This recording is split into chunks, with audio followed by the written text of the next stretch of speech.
of 2 pages. Just open that this thing. Open this PDF, because in today's class we'll be doing first of all the question on accounting rate of return, payback period, and the net profit. Uh, yeah, profitability index. Then net present value. Okay, and internal rate of return. All the concepts we'll be doing today by way of practical.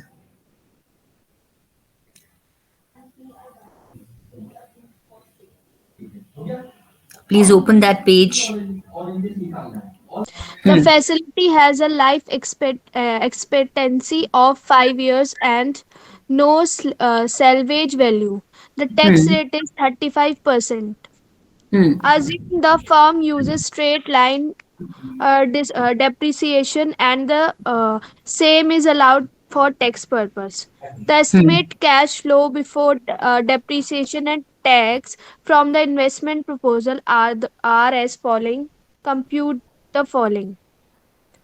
Year Hmm. one is rupees 10,000. Second year is 10,692. Year Hmm. third is 12,769. For Hmm. year four, 13,462. And for year five, it's 20,385. Hmm. Compute the Okay. following payback. Okay. Okay. Okay. Fine.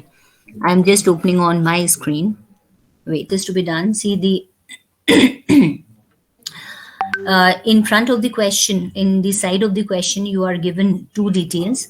One is the year, and the other column is CFBT. Now, this CFBT basically is cash flow before tax. Okay. Now, years are given to you, that is number of years 1, 2, 3, 4, 5. And then you are given the total amount starting from rupees 10,000, then 10,692 in second year. And then gradually, it is 12,769 and so on. Okay. So these details are given to you. And you are supposed to calculate the all the techniques of capital budgeting. Okay. Now, in order to calculate, first of all, the accounting rate of return, you have only two things given to you: cash flow before tax. Now, in accounting rate of return, we are supposed to have the figure which includes your depreciation. Okay, so that means जो आपको ये figures दी हुई हैं CFBT, इसमें आपको depreciation add करना है. Okay. Now depreciation add आप कैसे करेंगे, वो आपको क्वेश्चन में दिया हुआ है. क्वेश्चन में it is given to you that investment proposal to install new milling controls at a cost of rupees 50,000, and the facility has a life expectancy of 5 years and no salvage value. So that means the total amount of installing a miling machine is 50,000, और expected life कितनी है उसकी 5 years. तो depreciation आप निकाल सकते हैं. आपको देखिए सॉल्यूशन में दिया हुआ है depreciation. You will calculate bye dividing rupees 50,000 by the number of years. Okay, so you have 50,000 divided by 5, which will be 10.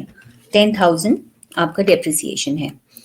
तो डेप्रिसिएशन का आप टोटल अमाउंट यहाँ पे कर देंगे 10,000 for all the years, because it's a straight line method depreciation. Okay, तो question में लिखा हुआ भी है assume the firm uses a straight line depreciation, okay, and the same is allowed for tax purposes. So 10,000 is the amount of depreciation which will be deducted from the cash flow before tax. तो आप इसके अंदर depreciation deduct करके आपका जो amount बनेगा वो हो जाएगा प्रॉफिट.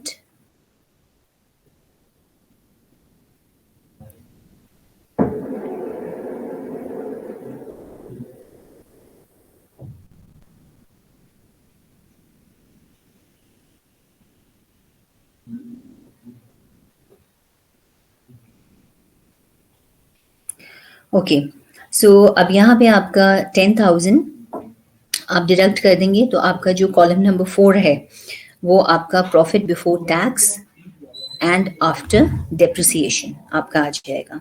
ठीक है, तो अब इसमें आप टैक्सेस माइनस करेंगे। तो टैक्सेस आपके कितने दिए हुए हैं? टैक्सेस आपका दिया हुआ है 35%। तो टैक्सेस माइनस करने के बाद आपका कॉलम नंबर 5 आ जाएगा, ₹242,969। फर्स्ट वाला case will be nil, okay.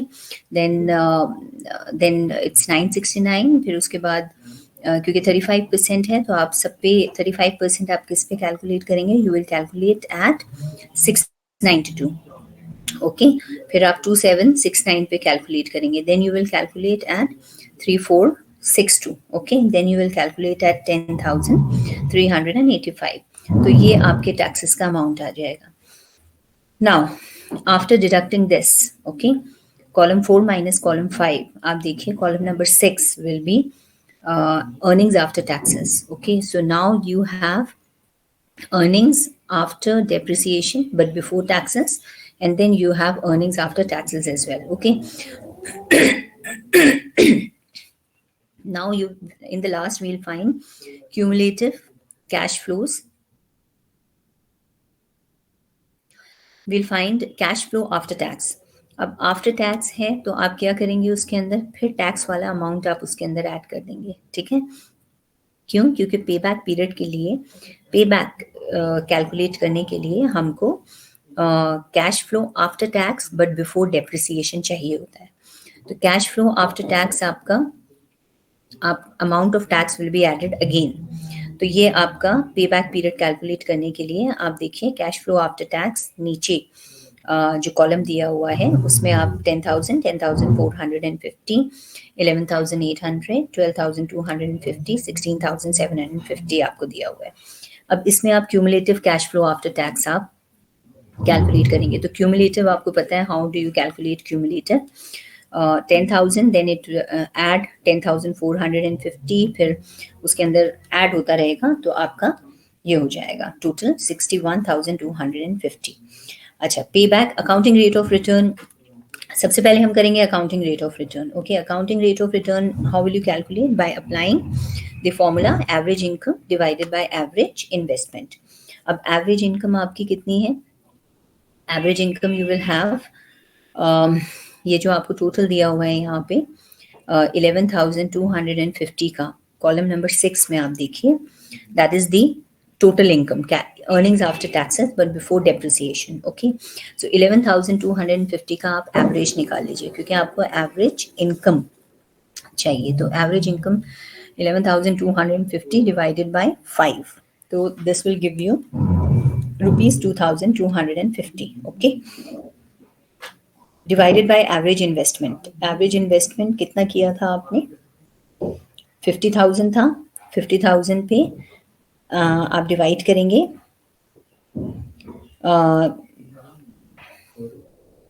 Average is, या 2 से आप डिवाइड करेंगे एवरेज इन्वेस्टमेंट, तो that would be 25,000, okay. Now you will have figures, Ma'am, क्योंकि रिटर्न निकालना ma'am, है। I'm asking that why divided by 2? Why not 5? If 5 we से are taking averages. No averages आप देखिए यहाँ पे आपका एवरेज 5 years का निकालेंगे। इन्वेस्टमेंट आपने एक ही साल की है, इन्वेस्टमेंट आपने 50,000 की है। तो किसी भी चीज़ का आप जब इन्वेस्टमेंट करते हैं, किसी भी चीज़ का जब आप एवरेज निकालते हैं तो उसको आप किस उससे डिवाइड करते हैं? We tend to divide by 2। But ma'am वो तो 1 year का है, तो फिर हम डिवाइड 2 से क्यों कर रहे हैं? एग्जैक्ट 50,000 ही क्यों नहीं ले रहे हैं? एवरेज निकालोगी ना उसका, तो एवरेज कैसे निकालोगी?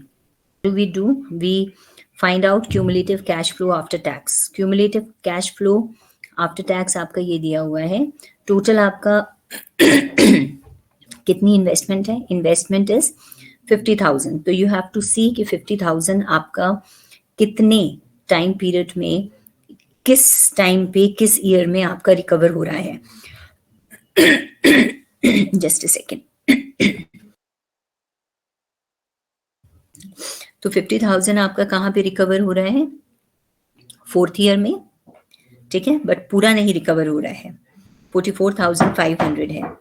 So that means the balance amount will be recovered in the 5th year, right? So payback period would be, you can see here, uh, the line which is written, the recovery of the investment falls between the 4th and 5th years. Okay, therefore payback is 4 years plus अब कितना fraction of the 5th year, क्योंकि 5th year में पूरा तो नहीं है, थोड़ा सा हो रहा है. So the fractional value आप कैसे करते हैं? If you remember the formula, do you remember the formula that I shared with you in the last class?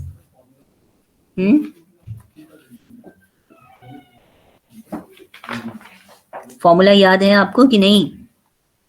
500 और 50,000, तो कितना हो गया आपका? 50,000 minus 44,500. The balance is 5,500. Okay, so you will write, you can note it down please, इसको लिख लीजिए. 5,500 divided by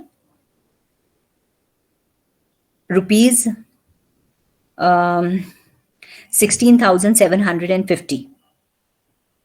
okay, तो डिफरेंस ऑफ द टू, जो बैलेंस अमाउंट है, डिफरेंस नहीं, बैलेंस आप लिखेंगे 5,500 और डिवाइड करेंगे cash flow after tax in the 5th year, divided by 16,750, which is equal to 0.328.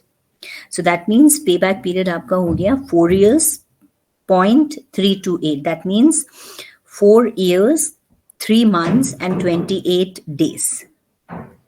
Is this clear to you? Is this clear? Yes, ma'am.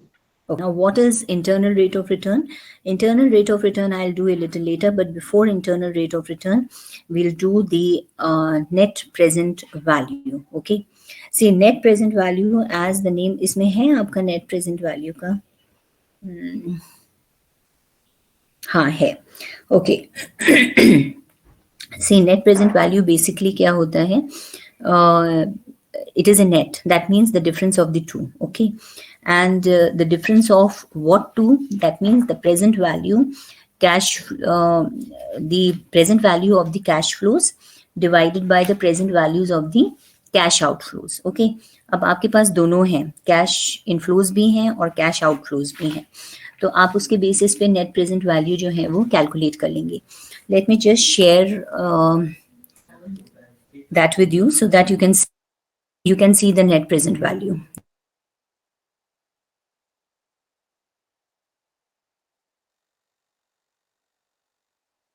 Total, as I told you, it is the difference between the two. That is total present value of future cash inflows minus the initial investment. Okay, this is the formula. Now, what is the total present values of future cash inflows? Total present value of future cash inflows given in the question, you can find out कि what is the total values. अब यहाँ पे आप देखिए, आप इसको calculate कैसे करेंगे? C point number B, okay, जहाँ पे इंटरनल रेट ऑफ रिटर्न दिया हुआ है वो वाला आप देखिए, क्योंकि यहाँ पे दिया हुआ है आपका net present value at 10% discount rate. तो 10% डिस्काउंट रेट पे आपको इसको कैलकुलेट करना है. तो 10% जो आप टेबल में से देखते हैं कि 10% पे आपका कितना आपकी वैल्यू मिल रही है, और वैल्यू किस उसमें देखेंगे, क्योंकि आपकी रिकवरी कब हो रही है, तो पे बैक पीरियड के बेसिस पे. कब हो रहा है आपका? 5 years में आपका ऑलमोस्ट आपका हो रहा है तो वैसे basically it is 4 years and how many time? Yeah, 4 years 3 months and 28 days. Okay, but this 4 years 3 months can be taken as 4 years तो हम नहीं कर सकते, ठीक है, तो फिर हम क्या करेंगे, हम उसको करेंगे 5 years हम ले लेंगे. तो हम 5 years का 10% पे आप जो वैल्यू देखेंगे वो देखिए आपकी वैल्यूज आ जाएंगे यहाँ पे. पीवी फैक्टर आप उस पे देखिए 10% पे इसमें देखिए, क्योंकि आपको दिया हुआ है नीचे net present value, cash flow after tax आप लेंगे और पीवी फैक्टर 10% पे 0.909 है। मिल गया आप लोगों को? Have you got? 0.909, 0.826, 0.751, 0.683, 0.621. Have you got it or not? Hmm?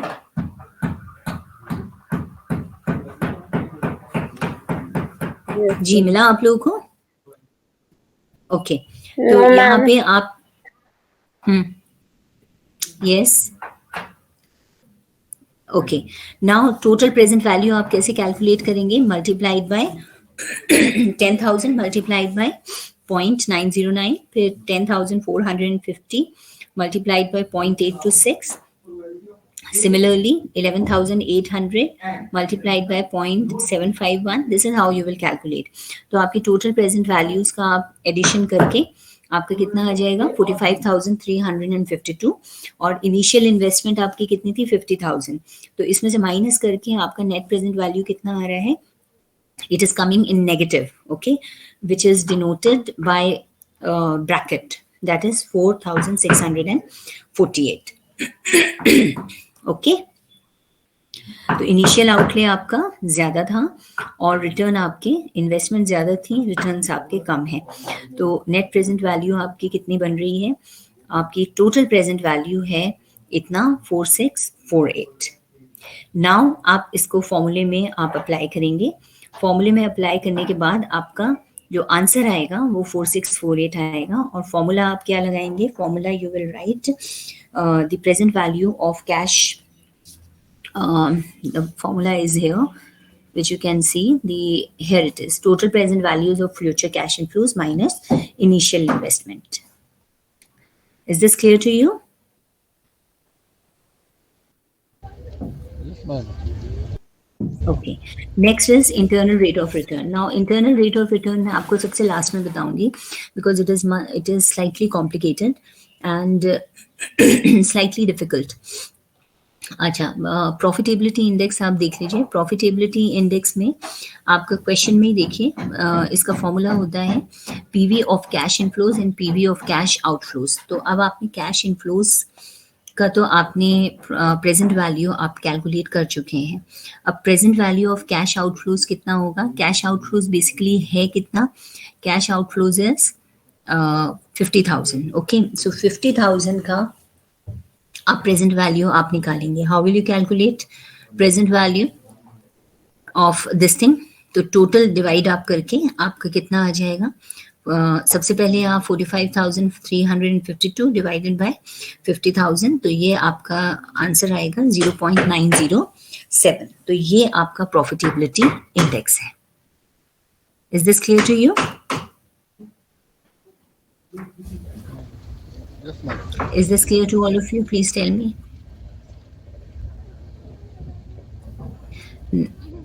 Now we'll do internal rate of return. Internal rate of return में आपको क्या होता है? आपको दो नेट प्रेजेंट वैल्यूज चाहिए होती हैं। तो उसके लिए आपका जो डिस्काउंट रेट है वो आप कैसे देखेंगे? अब यहाँ पे आपने किस परसेंट पे डिस्काउंट रेट आपको बताया है? 10% पे। वी नो दैट कि इंटरनल रेट ऑफ रिटर्न में आपको दो चाहिए होते हैं। वो आप कैसे करेंगे? अब आप क्वेश्चन को प्लीज थोड़ा ऊपर स्क्रॉल कीजिए और जहाँ पे आपका टोटल पीवी फैक्टर 6% और 7% पे दिया हुआ है वो आप वो वाला कॉलम आप निकालिए। तो इंटरनल रेट ऑफ रिटर्न में बेसिकली हम लोग क्या करते हैं? दो वैल्यूज लेते हैं जो कि आपको एग्जाम में आपको दी होगी, आपको कैलकुलेट नहीं करना पड़ेगा, दी होगी। सपोज यहाँ पे आपको कितना दिया हुआ है? 6 and 7%। ओके, जनरली ये आपकी easily you can easily find out also this, but after applying a particular formula. और इसमें आप देखिए दो हैं, एक 6% पे है पीवी फैक्टर एट 6% और दूसरा है 7% पे।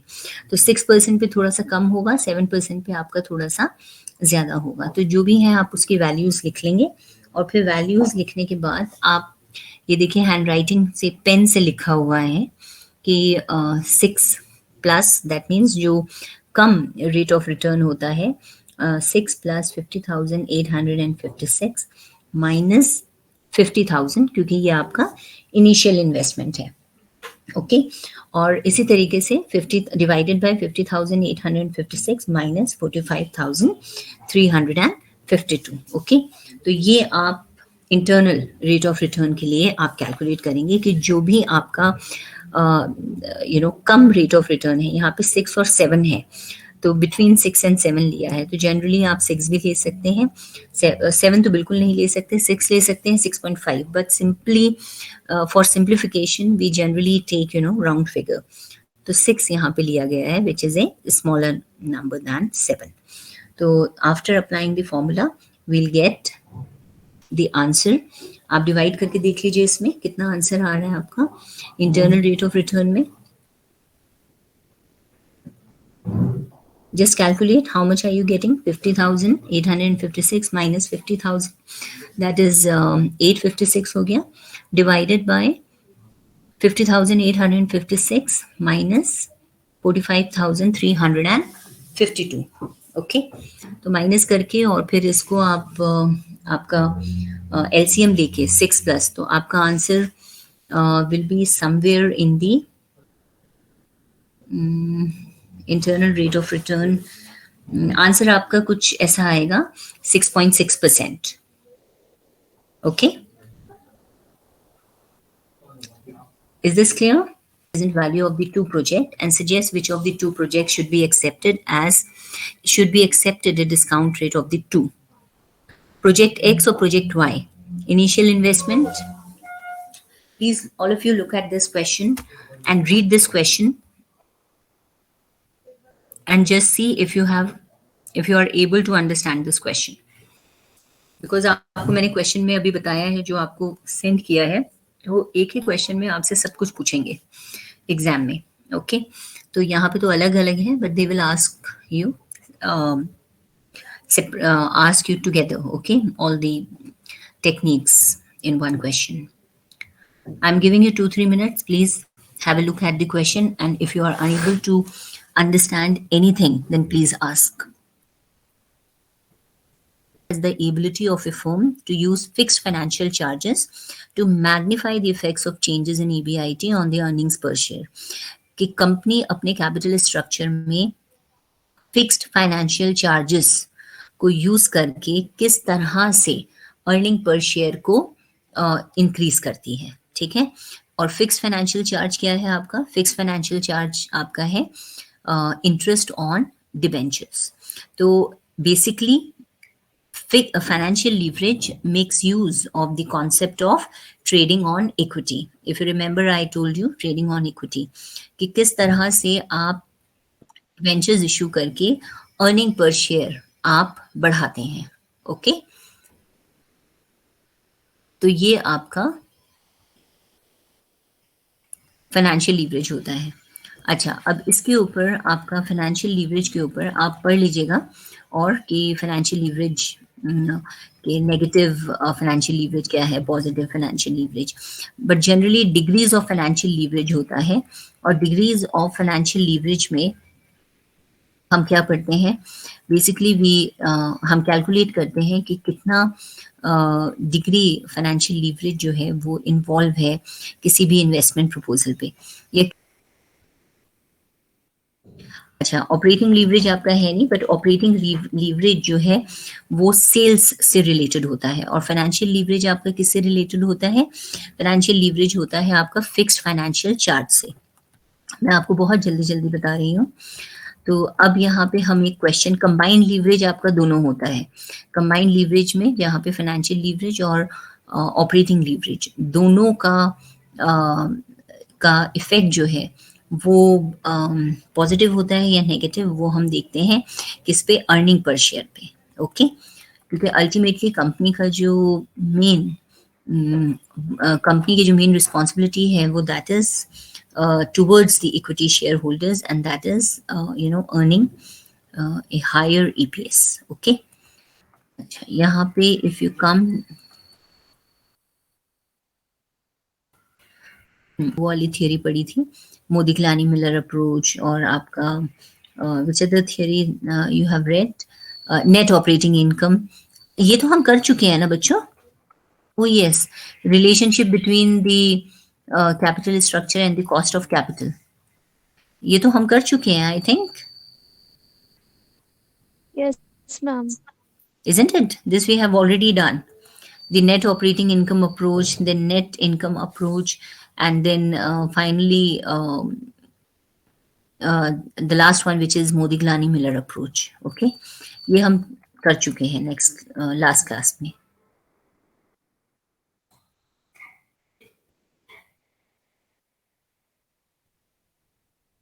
ओके, तो ये वाला तो अच्छा. लास्ट आपका डिविडेंड डिसीजन है. तो डिविडेंड डिसीजन में भी डिविडेंड की थियरीज होती हैं, और dividend is that part of the total income which is not distributed to the shareholders but is retained by the owners, so that they can invest it somewhere and increase a reasonable rate of return on it, and they can maximize the EPS, okay, earning per share on equity shareholders.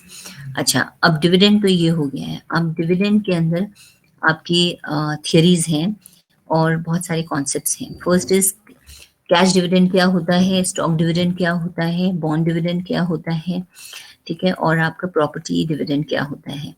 अच्छा, dividend decision में आपका क्या है, dividend decision it is very crucial part of the financial management, and it determines the amount of profit to be distributed among shareholders and the amount of profit to be treated as retained earnings. See, कितना आपको share holders को पे करना है और कितना आपको अपने पास रिटेन करके रखना है, so that you can further reinvest in your business. Okay, so that's a dividend decision. Now, dividend decision consists of two important concepts which are based on the relationship between dividend decision and value of the firm. तो first वाला क्या है आपका, ये it is divided into two parts. The first is irrelevance of dividend and second one is the relevance of dividend. Basically there are some authors, some economists who believes that payment of dividend is irrelevant, okay, and some believe that payment of dividend is relevant. तो आपकी दो तरह की theories आपकी बनती हैं, एक है रेलेवेंस ऑफ डिविडेंड पे और दूसरा इररेलेवेंस ऑफ डिविडेंड. तो रेलेवेंस ऑफ डिविडेंड जो है वो कौन कहता है, वॉल्टर्स मॉडल ये कहते हैं कि डिविडेंड पे करना जो है वो रेलेवेंट है. गॉर्डन भी suggest this, that payment of dividend is relevant. Now, who says that dividend is irrelevant? The Solomon approach and MM approach says that payment of dividend is absolutely not relevant. Okay, अच्छा, अब irrelevance सबसे पहले हम करेंगे irrelevance of dividend. irrelevance of dividend का मतलब ये है कि dividend जो है वो irrelevant है. क्यों? Because dividend policy has no effect on the share price of the company. अगर आप पे करें तब भी उतना रहेगा, नहीं पे करेंगे तब भी उतना ही रहेगा. तो इसलिए dividend policy has no effect on the share price of the company. There is no relation between the dividend rate and the value of the firm. Okay, and that means कोई रिलेशनशिप नहीं है dividend rate और value of the firm. आप dividend पे करते हैं तब भी वैल्यू ऑफ द फर्म हो सकता है नहीं आपकी बढ़े, या वैल्यू अगर आप पे करते हैं तब भी बढ़ सकती है और नहीं भी बढ़ सकती. So there is no hard and fast rule that we say that dividend policy is relevant and it has an effect on the share price of the company. तो basically ये कहते हैं कि dividend policy has no effect on the share price of the company. Next is Modiglani and Miller approach. अच्छा, Modiglani and Miller approach, तो he always makes use of the concept of arbitrage process. Okay, अब यहाँ पे क्या है, MM hypothesis में या MM approach में, that under a perfect condition the dividend policy of the company is irrelevant. ये भी यही कहते हैं कि it is irrelevant and it does not affect the value of the firm. And in addition, he also says that it is not going to affect the value of the firm. Whether you are paying dividend or you are not paying dividend, it is not going to affect the value of the firm. Okay. अब वो, what is that? Please read this. Can any one of you please read irrelevance of dividend? Ma'am, I will read. Okay. Yes, please go ahead. Okay. According to Professor Solomon Modiglani and Miller, dividend policy has no effect on the share price of the company. There is no relation between the dividend rate and value of the firm. Dividend decision is irrelevant of the value of the firm. Modiglani and Miller contributed a major approach to prove the irrelevance dividend concept. Modigliani and Miller's approach ma'am ये भी पढ़ना है. जी जी बिल्कुल. Okay. According to MM, under a perfect market condition, the dividend policy of the company is irrelevant and it does not affect the value of the firm. Under conditions of perfect market, rational investors, absence of tax discrimination between dividend, income and capital appreciation, given the firm's investment policy, its dividend policy may have no influence on the market price of shares. Assumptions. approach is based on the following important assumptions. First, perfect capital market. Second, investors are rational. Third, there is no tax. Fourth, the firm has fixed investment policy. Fifth, no risk or uncertainty.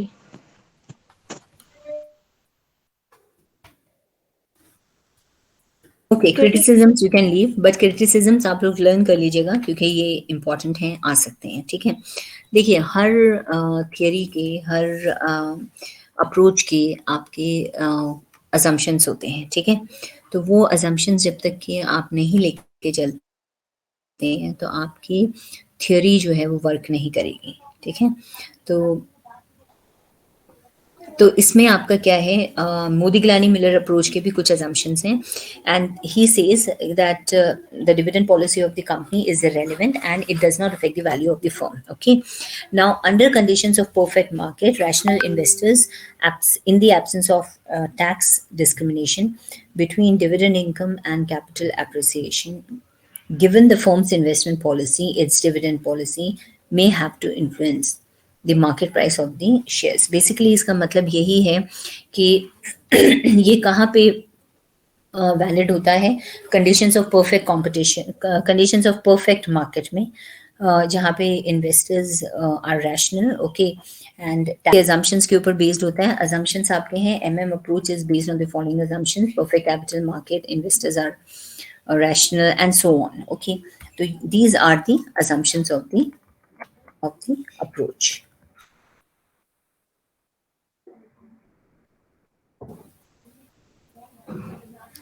Now, next is your relevance of dividend. Please, relevance of dividend में आपके दो authors हैं, दो economist हैं जिन्होंने कहा कि dividend जो है वो रेलिवेंट नहीं है, payment of dividend is not relevant. Now, who are those? First is Walter's model and second one is the Gordon's model. Okay. Walter model क्या कहता है? Walter's model ये कहता है, can you please read it? Any one of you? Walter's model? Ma'am, may I? Yes, yes, please. Ma'am relevance of dividend से या इसके नीचे वाले से वॉल्टर मॉडल में? Relevance नहीं, Walter's model से पढ़िए. Professor James E. Walter argues that the dividend policy almost always affect the value of the firm. Walter model is based on the relationship between the following important factors: rate of return and cost of the capital. According to the Walter model, if rate of return and K is greater than, the firm is able to earn more than what the shareholder could be reinvesting if the earnings are paid to them. The implication of R and K is that the shareholder can earn the higher return of by investing elsewhere. If the firm has R equals K, it is a matter of indifferent whether earning are retained or distributed. Okay. Now, Walter's model का आपको पता चल गया कि Walter's model ये कहता है कि डिविडेंड जो है that affects the value of the firm. अब कैसे डिविडेंड करती है value of the firm affect? Walter model जो है वो आपका दो कॉन्सेप्ट्स के ऊपर बेस्ड हैं। एक है rate of return and cost of capital. Okay, तो रेट ऑफ रिटर्न आपका वो है जहाँ पे where you are earning more than the cost of the capital, and cost of capital depends upon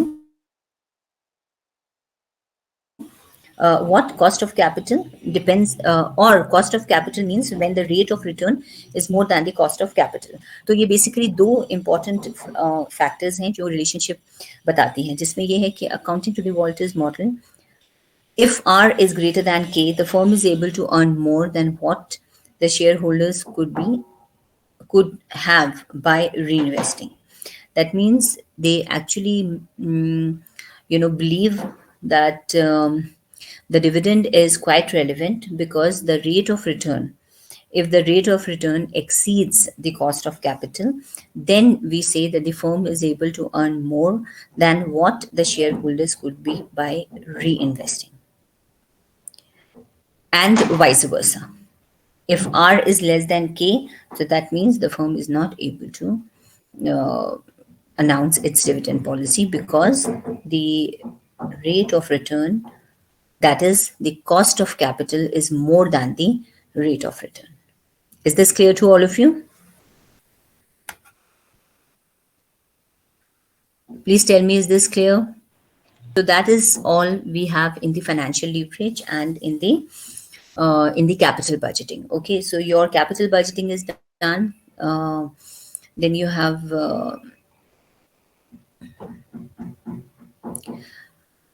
techniques of capital budgeting. Okay, and finally you have the dividend decision. Okay, तो ये सब आपका यहाँ पे complete हो गया. अच्छा, as per the syllabus, which is the next topic? Tell me quickly.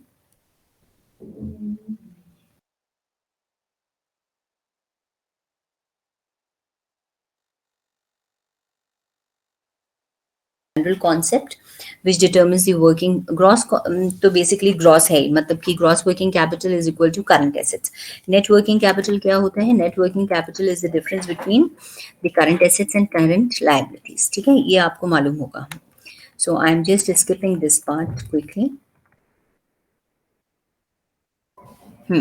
Now working capital में आपका current assets और working capital is the difference between the current assets and current liabilities. तो एक जगह आपने current assets लिखा और दूसरी जगह current liabilities, तो आपके क्या हो जाएगा, दोनों का difference निकाल के आपका जो भी आंसर आएगा that would be the net working capital. Okay, अब इसमें भी आपकी theories हैं working capital में, और theories के साथ साथ इसके अंदर आपके short term एसेट्स भी हैं. शॉर्ट टर्म वर्किंग कैपिटल कौन कौन से आइटम्स आप लेंगे, जैसे आउटस्टैंडिंग एक्सपेंसेस है, short term loans and advances, then dividend payable, then bank overdraft, then you have provision for taxation. Okay, so these all comes under the working capital. अच्छा, अब working capital का जो important चीज है वो आप देख लीजिए. कंप्यूटेशन ऑफ वर्किंग कैपिटल आप कैसे एस्टिमेट करेंगे या कैसे आप कैलकुलेट करेंगे. तो वर्किंग कैपिटल रिक्वायरमेंट आपका बेसिकली कितने पे डिपेंड करता है. Working capital requirement depends upon the estimation of components of working capital. Please read this because I am tired of reading. Okay, आप please इसको पढ़िए जरा. Estimation Discussed in the previous part. Now the discuss is on how to calculate the working capital needs of a business concern. It may also depend upon various factors, but some of the common methods are used to estimate the working capital. First, estimation of component of working capital method. Working capital consists of various current assets and current liabilities. Hence, we have to estimate how much current asset and inventories required and how much cash required to meet the short-term obligation. Finance manager first estimate the asset and required working capital for a particular period. Second, percent of sales method. Based on the past experience between sales and working capital requirement, a ratio can be determined for estimating the working capital requirement in future. It is the simple and traditional method to estimate the working capital requirement. Under this method, first we have to find out the sales of working capital ratio, and based on that we have to estimate working capital requirement. This method also expresses the relationship between sales and working capital. Third, operating cycle. Operating cycle requirement depend upon the work operating cycle of the business. The operating cycle begin with the acquisition of a raw material and end with the collection of receivable. Operating cycle consists of the following important stage: raw material and storage stage, working in process stage, finished good stage, and debtor collection stage, and creditor payment period stage. It's fine, ma'am.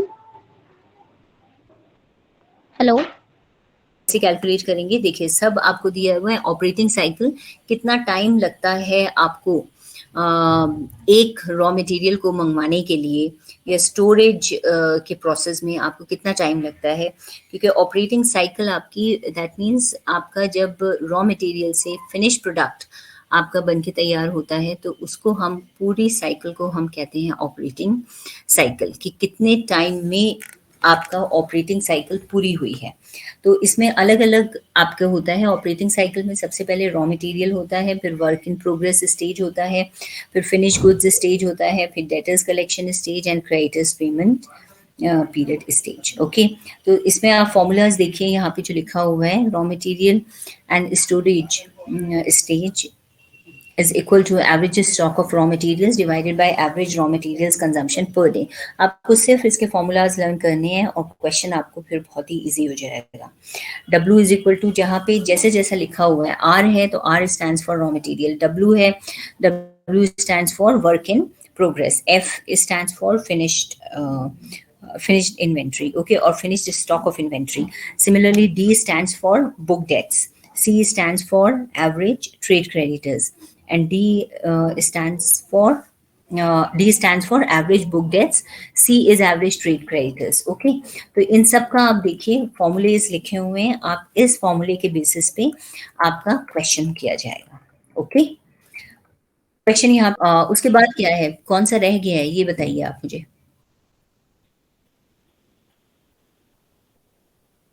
ये है, आप ये जरा मुझे बताइए quickly.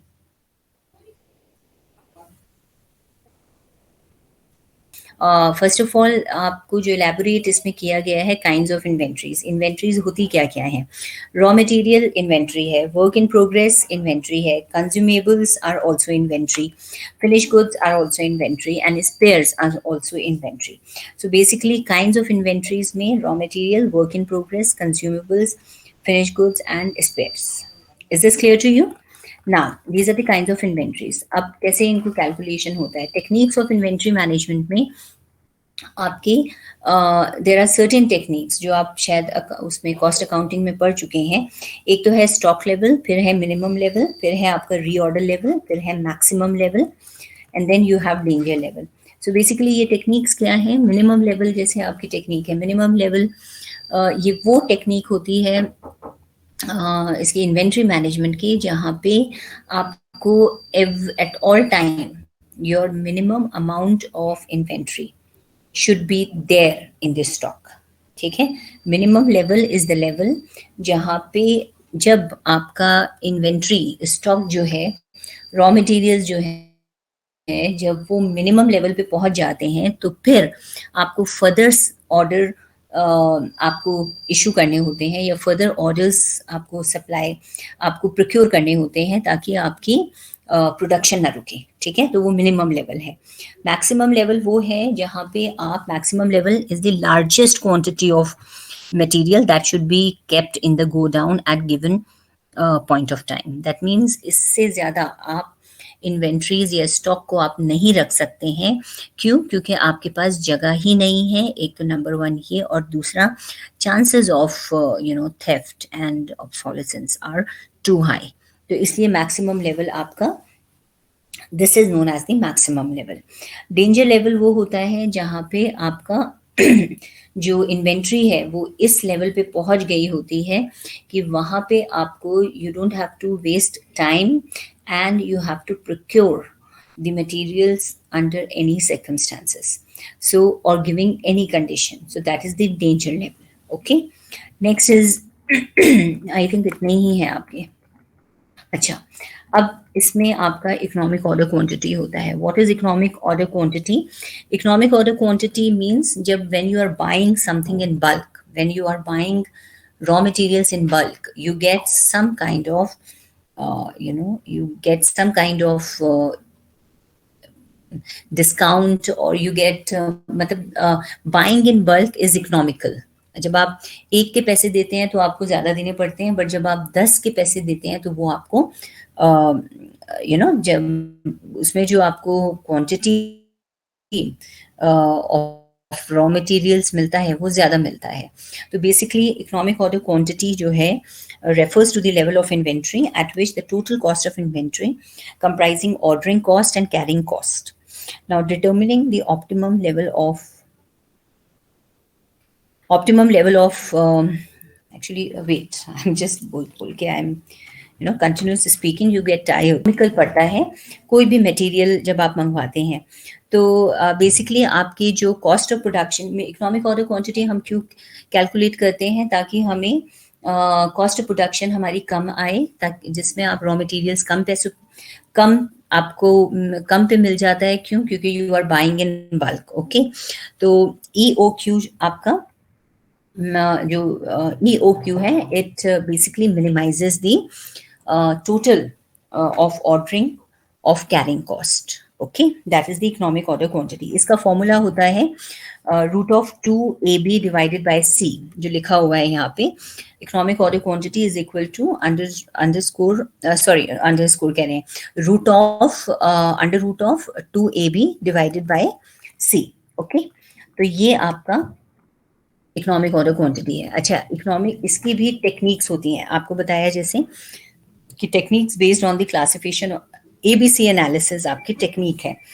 तो इसमें आपने अभी तक हमने क्या पढ़ा था? अभी तक हमने पढ़ा था ऊपर minimum level, reorder level, maximum level, stock level. Stock level is एक सर्टेन अमाउंट ऑफ स्टॉक आपका गोडाउन में होना चाहिए for smooth running of the production function. तो basically techniques based on the order quantity of inventories आप एक साथ learn कर लीजिएगा कि ये सारी टेक्निक्स हैं, इसको क्लासिफाई करने की जरूरत नहीं है. ओके, और जो लास्ट है आपका वैल्यू वाला इन्वेंट्री होता है, जो सबसे आपकी एक्सपेंसिव होती है, उसको हम सबसे ज्यादा उसको हम A कैटेगरी में डालते हैं. ठीक है, और B कैटेगरी में आपका वो वाला आइटम होता है जो थोड़ा कम उसकी वैल्यू होती है और थोड़ा सा लेस एक्सपेंसिव होता है. और C कैटेगरी में हम वो डालते हैं जो कि बिल्कुल लीस्ट इम्पोर्टेंस या लीस्ट कॉस्टली होता है. ठीक है, सिमिलरली यहाँ पे कंजम्पशन लिखा हुआ है, it's one and the same thing actually. Okay, यहाँ पे आप पढ़ सकते हैं कि ABC analysis is what? It is the inventory management technique that divide inventory into 3 categories based on the value and volume of the inventories. 10% of the inventories item contributes to 70%. जो सबसे 10% of the inventory, that means ये सबसे ज्यादा expensive है, इसकी value सबसे ज्यादा है, तो इसलिए वो 10 उसको A हम देंगे, कैटेगरी A में डालेंगे. ठीक है, और इसी तरह से आपका जैसे जैसे आपकी वैल्यू कम होती रहती है, वैसे वैसे आपकी जो कैटेगराइजेशन है वो भी आपका चेंज होता रहता है. तो A वाला सबसे expensive, B is less expensive as compare to A, and C is the least expensive. Is this clear to you? Yes, ma'am. Okay, problem आप मुझे व्हाट्सएप कर दीजिएगा. तो आई थिंक हाँ बिल्कुल, कबीर सिंह जी बिल्कुल.